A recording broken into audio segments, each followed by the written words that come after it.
did you know that getting a higher salary might be bad for you? What? This research followed final year students who were looking for jobs. Okay. And they divided the students into two groups, right? One set of students were the ones who like wanted the best possible job, and another set was like the first decent job they got, they stopped, they didn't worry about anything else. Okay. And what they found was that the maximizers, the ones who wanted the best job, got salaries that were 20% higher, right? And they still thought it was bad. Well, they were less satisfied with the job they got because they wanted something even better. And throughout the process of looking for a job, they were like stressed and unhappy throughout. Whereas the chilled people were chilled throughout and they got something which was 20% less and they said, this is good.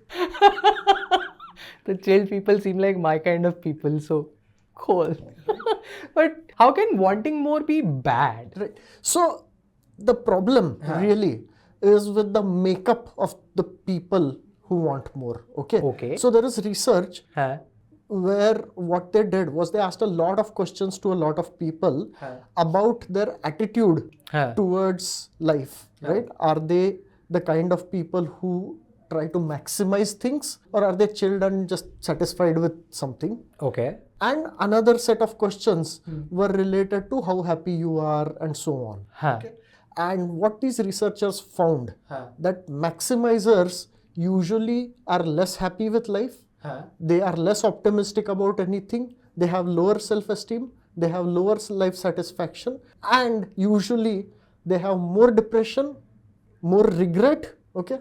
Basically, these perfectionists were unhappy, right? But they got 20% more. Right. So the problem isn't with the 20% more. The problem is what did that make them feel? Okay. They didn't go and compare themselves to the others saying, oh, I got for 20% more than that person. They compared themselves to the best possible job that they did not get. Yeah. Right. So the maximizers, and this seems to be a little bit genetic, right? So the maximizers are generally less satisfied with their decisions because there's always something better. They're more likely to compare with inappropriate ones, right? So these are the ones who will more likely to try to keep up with the Joneses. Right? They are more negatively affected by comparison. The chilled people, somebody compares and they say, yeah, so what? So what?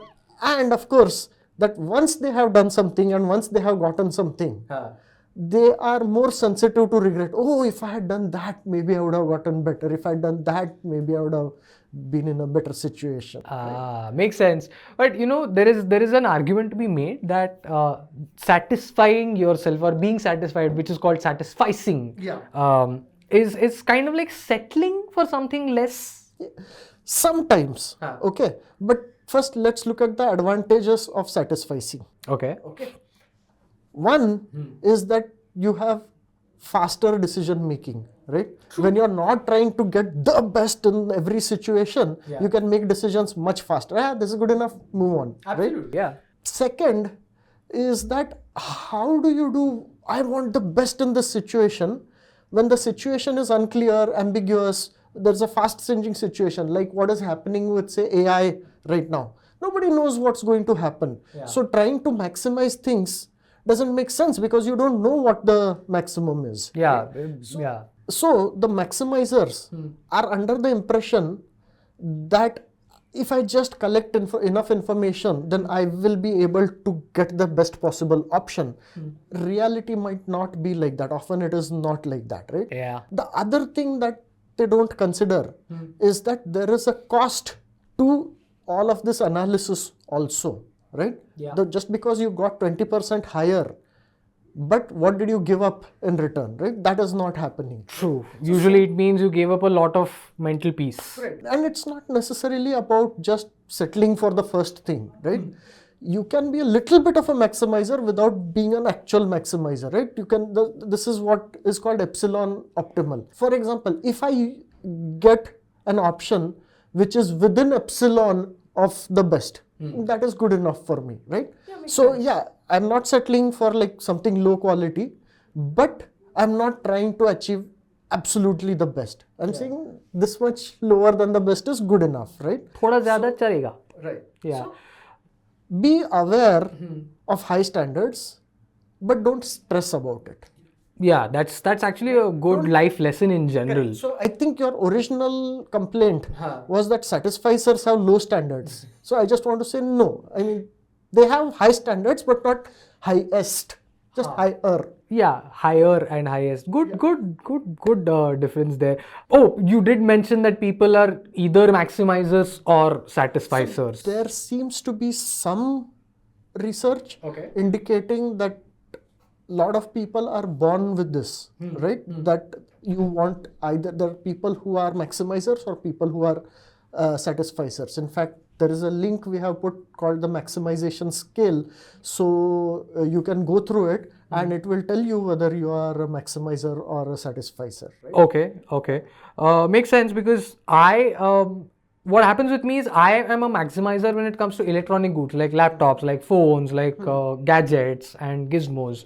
But with clothes, I'm like, go in, I like this, pick it up, don't even think about. I think that you can be a maximizer for certain areas of your life and a satisficer for other areas of your life. And what you will notice is that areas where you're a satisficer, you're chilled and happy. And in areas where you're a maximizer, you're regretful and unsatisfied and always like wanting to do more, right? All right, that does hit very close to home. So what is your advice for me, Guruji? So first of all, you can train yourself to be something other than what you are. Okay. So you can, if you are a satisficer, you can train yourself to be a maximizer, and if you are a maximizer, you can train yourself to be a satisficer, right? So most important thing is to have awareness, right? Okay. Of which one you are. Second is that you can get training on how to make decisions, right? You can get training on when you're just better off satisficing or when you should just do epsilon maximization instead of full maximization. Fair. When you should just go ahead and make a decision on imperfect knowledge, right? In fact, a lot of coaching of business leaders is in this area. Okay. But more specifically, if you find that you are more of a maximizer and you want to learn to be satisficer, one is recognize the costs of maximizing and over analysis. Set limits for yourself that you are allowed to do your analysis for this much time, and then at the end of that you have to take a decision.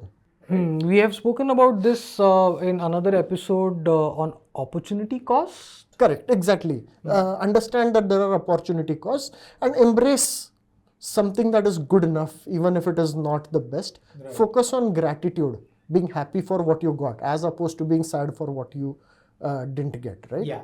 It makes sense to me in theory, but what I would really like is some examples of day-to-day life where I can practice this sort of switch from maximizing to satisficing or other way around. I have a good example, right?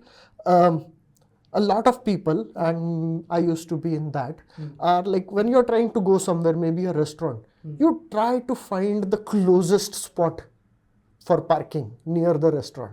And you get very stressed about parking, right? And my friend Doc Bhushan had once told me, start looking for parking about half a kilometer away. As soon as you get it, stop.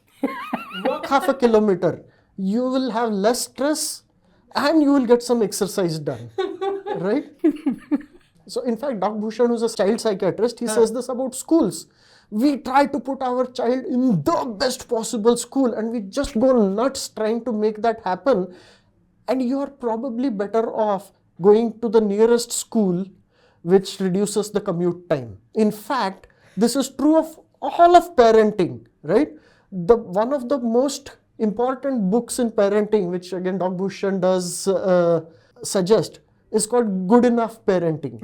You don't have to be the best parent, just have to be good enough, satisficing, right? Listen, this goes against the advice that we gave students while choosing college. Because there you said, don't find a college close to home, go away from home. So this goes against that advice. Well, no. So see, school and college is different, right? In school, kids have to be with parents. By the time they're 17, being with parents is a negative. You have to be away from parents. You have to learn things other than. Fine. So maximize for college, satisfies for school. So I want to give a couple of personal stories about how I switched from maximizing to satisficing. Right? Go for it. After I got a good rank in JEE, right? Until then I had studied quite a lot for that and all of that. I decided that from now on, I am no longer trying to maximize my academics. After getting into IIT? Yeah. So I decided I don't want to like try to be the topper anymore. I just want decent marks. Okay. And then I'll spend time doing a whole lot of other things, cultural events and friends and this. Because regardless of what score you get at IIT, you're still an IIT graduate. Satisficing. Okay. Satisficing, right? All right. In fact, then I went on to do a PhD in the US, and again there I took a decision that, you know, in my job and my career, I don't want to try to climb the corporate ladder and become like number one. I want to have a decent career where I work on interesting things. I solve interesting problems, work with interesting people, and make a reasonable amount of money, but I'm not trying to maximize either the money or the achievements. Right? Okay. So yeah, I mean, the money and achievements and all of them have been less than what I would have otherwise expected, but I'm much happier and I'm like completely stress free. Okay. That you can absolutely see, completely stress free. I have another very interesting example of how, now this is not for you and me, but for like governments and colleges, right? Okay.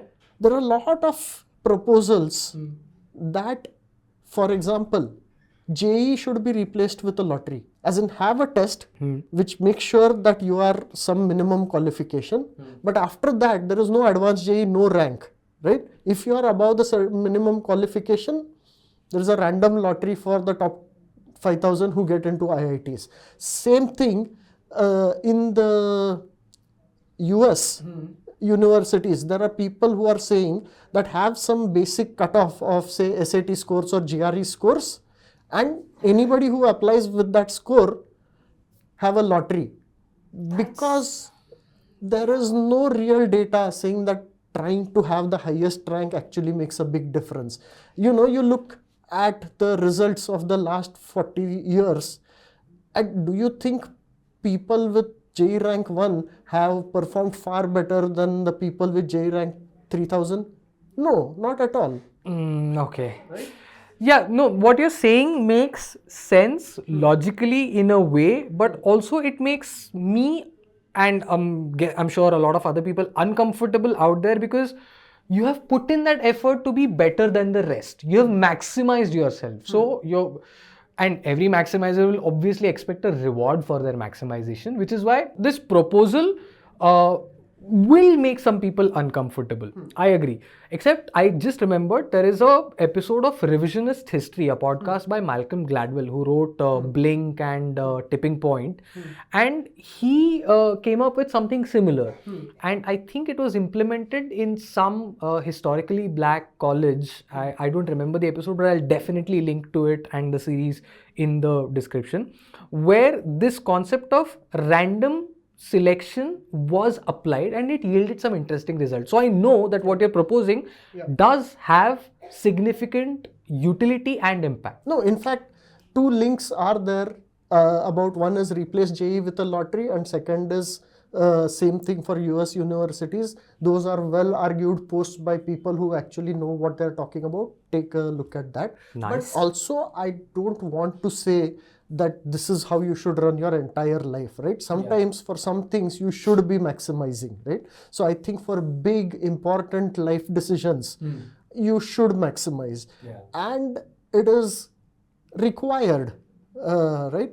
And if you are kind of a satisficer, then the way to get into maximization is to, again, teach yourself to raise your standards, right? Not just be satisfied with average. To think of the opportunities carefully, don't rush into decisions, take your time with the decisions, right? So for example, I would say do this with close relationships, choice of your career, maybe buying your first house, having a kid, things like that. Yeah, big life decisions like you said. In fact, that was one of the questions I wanted to ask. How do you choose when to be a satisficer and when to be a maximizer? So I think existential choices maximize. Day-to-day decisions you should satisfice, right? Yeah. Also keep in mind that Goodhart's law might apply, right? So if you are a maximizer, make sure you're maximizing the right thing and not just some number that you came up with. Right? For example, you maximizing money is probably not the right thing, right? Money is just a proxy for things you want to do, things you want to buy. Correct. So focus on that instead of just the number in the bank, right? Correct. But I want to come back to one of my rules, which is the 97-3 rule. Yeah, it's a fantastic Which rule. is that 97% of the things in your life aren't that important, and there you should satisfice. Only a tiny fraction, 3%, should be the things that you maximize, okay? And focus only on those. Yeah. One of the ways to think about that is this a one-way door or a two-way door? Yeah. Right? If you can quickly undo something, no need to maximize that. Just quick decisions and undo if necessary. The Bezos way. Bezos way. Yeah. And also keep in mind that most stress in life is caused because you are maximizing from the 97% where you should have been satisficing. Very interesting. Oh, the Bezos way is, by the way, a very interesting episode we did about decision making according to Jeff Bezos, the Amazon Jeff Bezos. And you should definitely check that out. We'll line that up for you next. But yeah, maximize and satisfice. Figure out which parts of your life need maximizing. Figure out which parts of your life can do with satisficing. And work on it. Shrikant, Naveen, Future IQ.